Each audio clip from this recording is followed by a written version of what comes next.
The language that you used, SOS, why is this so urgent? Well, we in the scientific community and the medical research world that I live in are very concerned about the situation, but we're not sure the average American appreciates the significance of what's going on and how it will impact them. So we find that many of the leaders of our universities and research organizations and professional societies are laying low currently under the threats from the Trump administration, and it's create what we call a climate of fear that's keeping them from speaking out in a really vocal way. So we as scientists felt like we needed to get the word out to the public about what's going on, and that's what we were referring to when we said that we were sending out an SOS. Can you talk a little bit about how this came together? I noticed that the NASEM, National Academy of Science, Engineering, and Medicine, did not put its name. It's not the institute that is doing this. It is the members that came together. So I would love to hear about how this came to be. Well, all of us are members of the Academy. Many of us are also faculty at our universities. And the leadership of all these institutions, as I mentioned, is sort of in a difficult spot. They are not happy with what's going on, but there's only so much they can say. They are uh, under financial threat because of funding cuts that are being imposed on them, whether you're talking about our universities or research institutions or the national academies, which also receives most of its funding from the federal government. There are legal concerns because of executive orders from the White House, and lawyers hovering over this issue in terms of what they can say. So the way this came together was a recognition that they are not going to be able to say what we can. And the concerns that we have are deeply held. Most of the people involved with signing this statement are far along in their careers. Many of them are Nobel Prize winners. Most of us have gray hair. So we're not doing this to salvage our own careers. Most of our careers are behind us. This is really out of fear for the American people, and feeling like they need to be warned about this. And that's a message that we can convey and that our leadership is not able to right now. I mean, would you characterize this as like an attack on science and public health? I mean, it's part of it, it's under this auspices of efficiency and cost cutting, but do you think there's much more at play here? I think the claim that this is an attempt to improve efficiency and reduce waste is a subterfuge. Because if that was really the goal, there's a proper way to do that. What you do is you thoughtfully and creatively design better ways to streamline operations.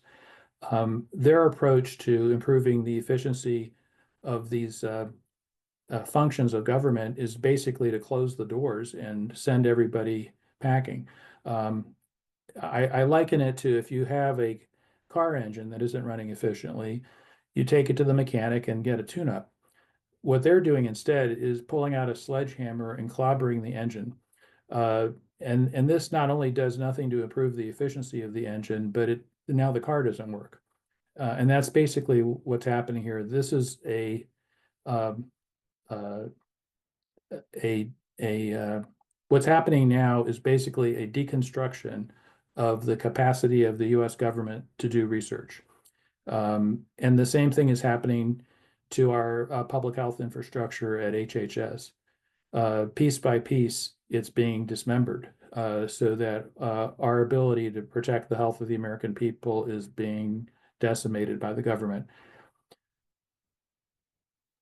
What is the end game of all this? I mean, it just sounds it's so stunning. I think a lot of people are just in shock about what's going on. All the people losing their job at CDC and other HHS agencies. I mean, what is the end game? If it's just destruction, it doesn't really make any sense. I can't explain what the rationale is. That's beyond me. But I think it's pretty clear to those of us in these fields who have spent our careers in this, what the outcome of it is going to be. So if we're talking about science, just staying off the subject of medicine, which is my area, what this means is that Americans are going to be less able to enjoy the benefits of scientific discoveries as people in other countries. So if you get a heart attack or your child is diagnosed with cancer, the latest drug to treat that may not be available in the United States because the clinical trials were canceled by the Trump administration. The same thing is going to happen in other aspects of our lives. We rely on science for the navigation systems in our cars and for all kinds of other technologies that we use every day, weather forecasting, the ability to predict severe weather. Farmers and rely on science for agricultural issues. Businesses rely on it for technological innovation. All of these sectors are going to be affected. Even national security, the military and intelligence gathering also relies on research. So, the amazing capacity of our country to do research didn't occur by accident. It's been built up over 80 years. Following World War II, huge investments were made by the federal government into the National Institutes of Health, the National Science Foundation, and so much of our research infrastructure. And it's been built up over decades through steady investments. And all of that is now, in a matter of weeks, getting decimated by the Trump administration. It will take years to recover from that damage. What's happening at HHS, shifting now to my area of medicine and public health, is a sweeping attack on most of the elements of government that protect the quality of healthcare for Americans and optimize their health. This is, for many people, it may seem like some distant bureaucratic machinations in Washington, D.C., and many of them may feel like a good shakeup there is long overdue. But ultimately, what people don't realize is how this is going to impact them when they next go to their primary care provider, when they're next admitted to the hospital, when the next pandemic arrives. The systems that we have in place to protect our health and prevent disease are being damaged, and it will cost lives. What's the most chilling thing that's happened within the medical field among all of this? I mean, there's a lot that's happened, obviously, but what do you think is one of the worst things that's already having an impact? Well, from my point of view, the most damaging action that's been taken is censorship. We're seeing an overt effort by the administration to intrude itself into the scientific process and determine what research can be conducted, how those studies should be conducted, what words can be used in reporting the results, whether we can exchange ideas with scientists in other countries. And ultimately, where this runs us off the rails is that we lose confidence and trust in scientific information. That's already in jeopardy because of what happened during the COVID-19 pandemic. But this is going to deepen the crisis because once it becomes clear that the reports from scientists and researchers have been altered because the findings needed to comply with the politics or ideological agenda of, let's say, the Secretary of HHS or the president, you will always have that question mark hanging over your head as to whether research findings that you hear about are actually what the scientists meant to say or something that they were pressured into revising. So, for example, if there's a chemical that might be carcinogenic that can cause cancer, and a bunch of experts, scientific experts, go through dozens and dozens of studies and end up concluding that the evidence really is not strong enough to reach a conclusion. This happens a lot in scientific research. What we do is we're honest about it. We say the evidence is insufficient to reach a conclusion.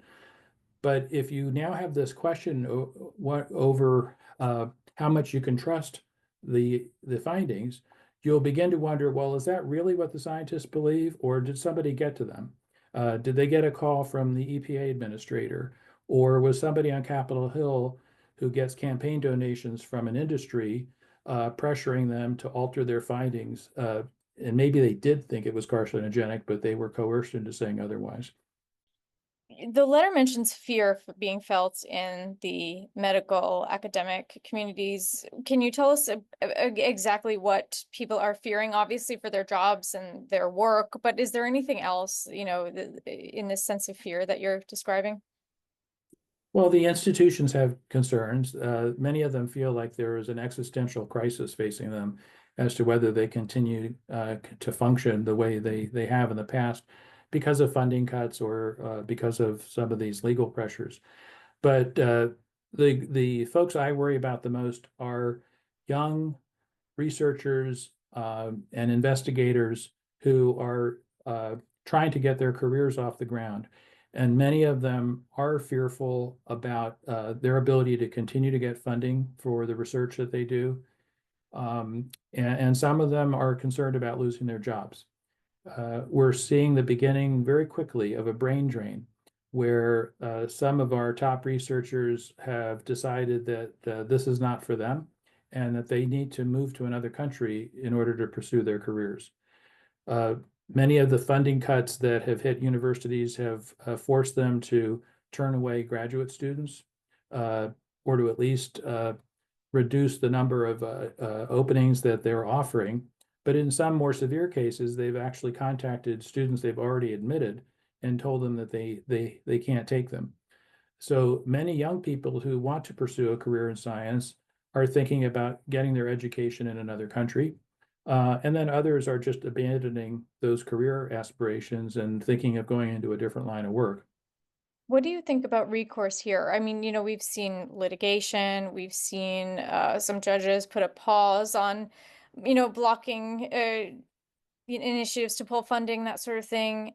Individual researchers can appeal. Are they having success? How has any recourse been successful yet? Truly successful Well, anyway. it's still early days. I mean, it's hard to realize it's only been a matter of weeks since the Trump administration took office. But already a lot of legal action has occurred. It'll have to work its way through the courts. I'm a physician, not a lawyer, so I don't know all the ins and outs of that. However, I think that although all of those things need to be pursued, all of those strategies, I think what ultimately is going to be a game changer here is when the public connects the dots and we start seeing a social movement arise when people start realizing how this is going to come home to roost for them. Uh, when there's more public outcry at town halls and in street protests and so forth to communicate to our members of Congress and to the administration uh, how adversely people are being impacted by this, I think that offers the best hope of changing course.